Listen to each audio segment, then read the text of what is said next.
L'Atlético, les gars. L'Atlético, s'il vous plaît.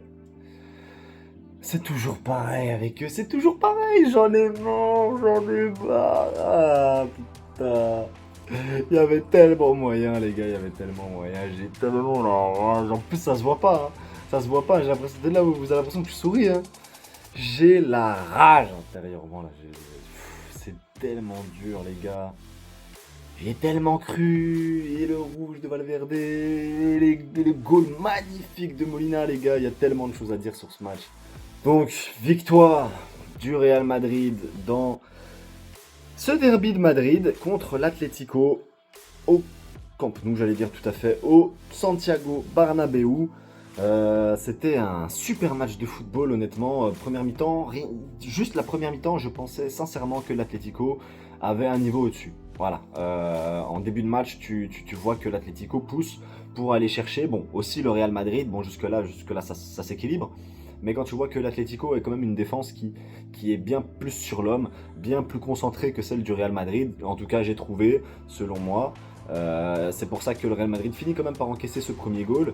Et pour moi, ça aurait pu, honnêtement, hein, avec une bonne performance de l'Atlético, on aurait pu se retrouver avec, je pense, un but partout ou un but à zéro pour l'Atlético s'ils avaient pu tenir le score. Mais le problème, c'est que l'Atlético, toujours, j'ai l'impression que il craque. Dans les grands moments, il faut que ça craque. Et je veux dire, la Coupe du Roi, c'est pas spécialement une grande compétition, c'est pas un grand moment, donc c'est là qu'il brille.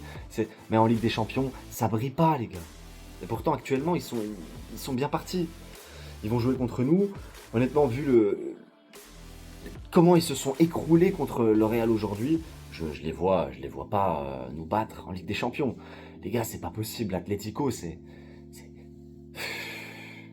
tu joues 15 minutes, peut-être même un peu plus que 15 minutes à 10 contre 11. Tu joues à 11 contre 10, pardon. Tu es contre le Real Madrid chez eux, tu arrives à leur poser problème, et leur joueur qui vient de te coller le deuxième goal, il est exclu du match. Vous avez 15 minutes pour remonter la situation et vous le faites pas, les gars, vous le faites pas. Ça me fout en rage parce que, étant fan du Barça, je voulais des points en plus. Bon, certes, j'avais dit que pour la compensation, si l'Atlético perdait ce match, on pourrait avoir potentiellement un Atlético qui lâcherait un peu de laisse et nous permettrait potentiellement de faire un gros match aller au Camp Nou contre eux et potentiellement même un gros match contre eux chez eux. Donc, ce qui donnerait un avantage certain au Barça. Enfin, en tout cas, dans ma vision des choses, le fait qu'ils s'écroulent contre le Real Madrid aujourd'hui, ça peut leur donner une baisse de morale et ça peut donner un coup de boost au Barça pour leur mettre une fessée en Ligue des Champions. Mais honnêtement, j'aurais quand même préféré qu'ils prennent des points ce soir. Parce qu'au classement, ils sont pas dangereux. Et qu'en plus de ça, je veux dire, pour l'honneur, les gars, vous êtes en quart de finale de Ligue des Champions. Vous avez une équipe de fous. Vous avez fait un mercato de dingue. Et vous faites ça.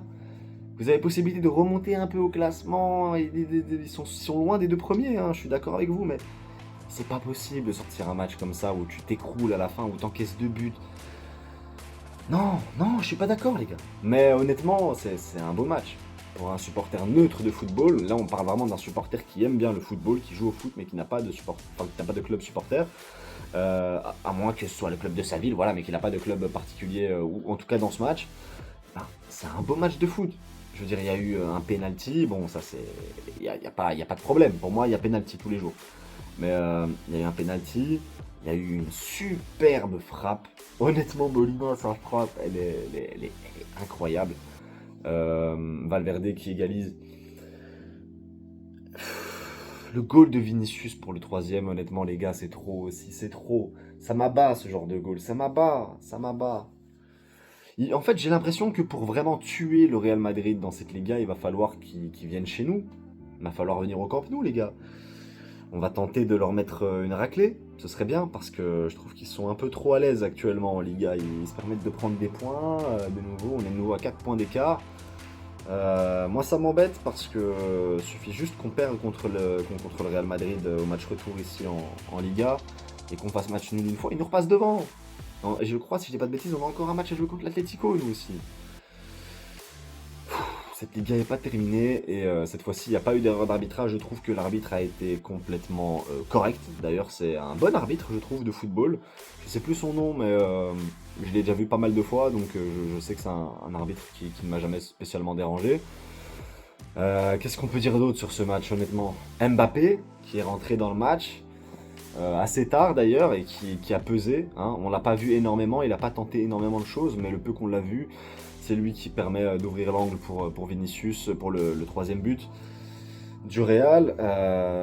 Ouais, je sais pas si honnêtement le retour de Bellingham et Mbappé va changer quelque chose dans l'animation du Real Madrid. Je pense, enfin, oui, certainement, mais est-ce qu'ils vont permettre au Real de faire mieux que ce qu'ils font actuellement? Parce que même si leur forme n'est pas bonne et que leur plan de jeu est mauvais, j'ai eu l'impression qu'aujourd'hui ça allait un peu mieux, mais le fait de faire rentrer Mbappé et Bellingham dans le système de jeu, ça veut dire que tu vas sortir qui? Ça veut dire que tu vas sortir le petit jeune, je sais plus comment il s'appelle, qui rentre actuellement, Pitard, je crois, un truc comme ça. Si tu le fais sortir pour remettre Bellingham, bah, c'était un bon jeune, tu vois. Si tu lui mets de nouveau un blocage comme tu as fait avec Hendrick vis-à-vis d'Mbappé, on sait jamais ce que ça peut donner, tu vois. Moi, je trouve que l'équilibre actuel du Real Madrid sans Bellingham et sans Mbappé est un bon équilibre. Et même si le plan de jeu n'est pas bon, il suffit vraiment de trouver un bon plan de jeu pour aller avec tout. Et si ça coulisse bien, honnêtement, le Real Madrid peut faire de bonnes choses parce que les individualités, elles sont là. Et Pitarch, qui est rentré dans le 11, n'est pas mauvais. Honnêtement, c'est un bon jeune. D'ailleurs, je l'ai vu, il a joué combien de matchs? 5 ou 6 matchs professionnels avec le Real Madrid en première division. Et il est déjà coté à plus de 10 millions, si je dis pas de bêtises, sur Transfermarkt. Et les gars, faut arrêter, hein, faut arrêter. 10 millions pour un joueur il vient de commencer, il a 5 matchs pro, les gars. Au Barça, il faut au moins 30 matchs pro pour avoir cette... Non, je déconne peut-être un petit peu, mais... Les cotes actuelles sont abusées. C'est un bon jeune. Attention, j'ai pas dit que c'était un mauvais jeune. Comme je l'ai dit tout à l'heure, c'est un très bon jeune. Je le trouve vraiment bien. Il rentre bien dans l'équilibre du Real Madrid. Mais pour moi, le mettre à 10 millions maintenant, si tu le vends dans un club qui va en proposer 30 millions, c'est un peu abusé, les gars. Il est tout nouveau, il vient d'arriver. Sinon, tu fais rentrer En fait, tu fais rentrer 11 joueurs de l'équipe réserve. Tu les fais jouer 5 matchs. Ensuite, tu les revends tous et tu peux acheter un grand joueur derrière. Non, c'est un petit peu de la science-fiction. Mais à part ça, voilà. Real a fait un très bon match. Tous les joueurs du Real ont été impliqués aujourd'hui. C'était un derby, donc forcément, tu donnes tout ce que tu as. Et ça a été un très bon match du Real Madrid. Côté Atlético, pour moi c'était un bon match. Ils jouaient vraiment au niveau défensif à un très bon niveau jusqu'à ce que ça finisse par craquer. C'est dommage que ça craque parce qu'ils étaient bien partis, comme je l'ai dit, c'est dommage parce que ils avaient un bon niveau. L'Atlético jouait un bon football et je trouve que c'est dommage de craquer comme ça sur la fin de match. Bon, fin de match, plutôt milieu-fin, mais il y avait moyen de faire mieux. Et je crois que c'est Molina qui est sur le deuxième ou premier, je sais plus exactement, du Real Madrid. C'est dommage, ça aussi, parce que c'est des erreurs que tu peux éviter. L'Atlético est trop dur sur l'homme, et la preuve avec le penalty qu'ils offrent. C'est une équipe qui frustre parce que quand elle joue contre le Barça et que le Barça joue à un niveau à peu près équivalent à celui du Real aujourd'hui, ça fonctionne à fond parce que c'est la Coupe du Roi et qu'ils se disent que c'est une compétition qui peuvent aller jusqu'au bout. Aujourd'hui, c'est la Liga et ils se disent qu'ils pourront pas aller jusqu'au bout, donc ils n'ont pas tout donné. J'ai l'impression que c'est surtout ça parce que l'Atlético aurait pu donner bien plus que ça sur le terrain.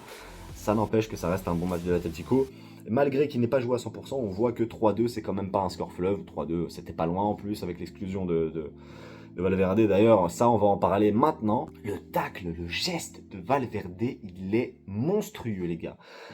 Au début, je regardais l'action, je vois le geste et je me dis, ça, c'est faute. Et j'entends le commentateur qui fait oh, oh, oh, qui a l'impression qui s'excite. Je revois le ralenti et là, je me dis, c'est carton rouge. Les gars, 100 fois, il va prendre un match de suspension.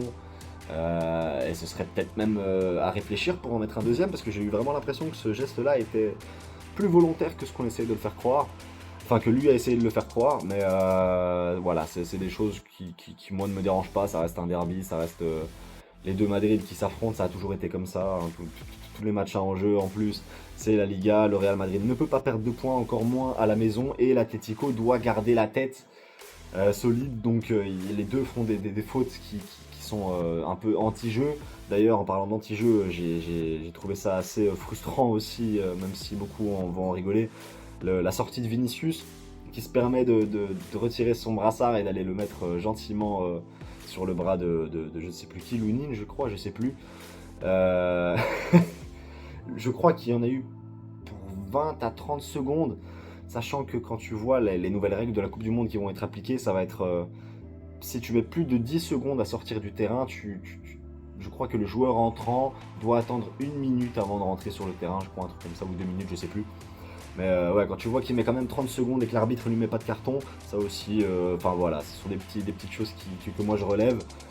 Sinon, dans l'ensemble, c'est un bon match. C'est un bon match de football. Voilà, je suis déçu, mais c'est un bon match de football. Sur ce, les gars, j'espère que vous avez apprécié ce débrief parce qu'il est quand même assez tard. Et avec la vidéo que j'ai dû faire tout à l'heure, le montage, etc., c'est quand même assez long.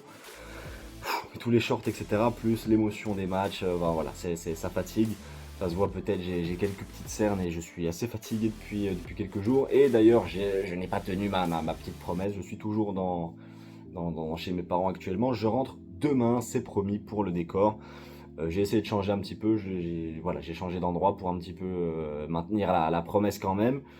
Mais voilà, sinon, j'espère que vous avez aimé mon contenu. N'hésitez pas à laisser un like, un commentaire et bien évidemment de vous abonner si ce n'est pas déjà fait. Sur ce, les gars, j'espère que vous passerez une bonne soirée et une bonne nuit et une bonne journée si vous me regardez demain. Sur ce, les gars, c'était Rizora, Visca Barça.